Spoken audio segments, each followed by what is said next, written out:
Air ఇండియాకు చెందిన Boeing 787 dream liner విమానంలో సీట్ నెంబర్ 11ఏలో కూర్చున్న విశ్వాస్ కుమార్ ప్రమాదం నుంచి సురక్షితంగా బయటపడడంతో ఇప్పుడు ఆ సీటుపై సోషల్ మీడియాలో జోరుగా చర్చ జరుగుతోంది. ఆ సీటులో కూర్చుంటే ప్రమాద సమయాల్లో సురక్షితంగా బయటపడవచ్చని ఉన్న పోస్టులు తెగ వైరల్ అవుతున్నాయి. 11A సీటు ఎమర్జెన్సీ ద్వారానికి సమీపంలోనే ఉండటం అందుకు కారణమన్న విశ్లేషణలు వినిపిస్తున్నాయి. అసలు 11A సీటుపై సోషల్ మీడియాలో వైరల్ అవుతున్న పోస్టులు నిజమేనా? ఆ వివరాలేంటో ఈ కథనంలో తెలుసుకుందాం.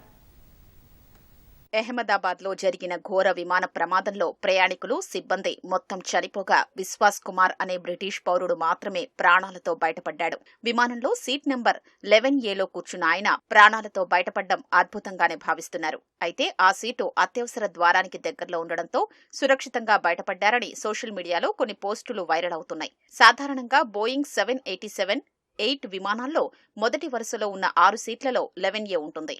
అత్యవసర నిష్క్రమణ ద్వారానికి సమీపంలో కిటికీ పక్కన ఉంటుంది. గ్యాలరీ ఏరియా కూడా సమీపంలో ఉంటుంది. విశ్వాస్ కుమార్ ఎలా బయటపడ్డారో ఇప్పుడే చెప్పడం తొందరపాటే అవుతుందని నిపుణులు అంటున్నారు. ఆయన కూర్చున్న సీటు ఎమర్జెన్సీ ఎగ్జిట్ డోర్ కు సమీపంలో ఉండడం సురక్షితంగా బయటపడ్డానికి ఒక కారణమై ఉండొచ్చని అభిప్రాయపడ్డారు. అయితే అన్ని విమానాల్లో 11A సీటు కిటికీ పక్కన లేదా అత్యవసర ద్వారానికి సమీపంలో ఉండవని చెప్తున్నారు. కేవలం బోయింగ్ డ్రీమ్ లైనర్ విమానాల్లో మాత్రమే అలా ఉంటుందని అంటున్నారు.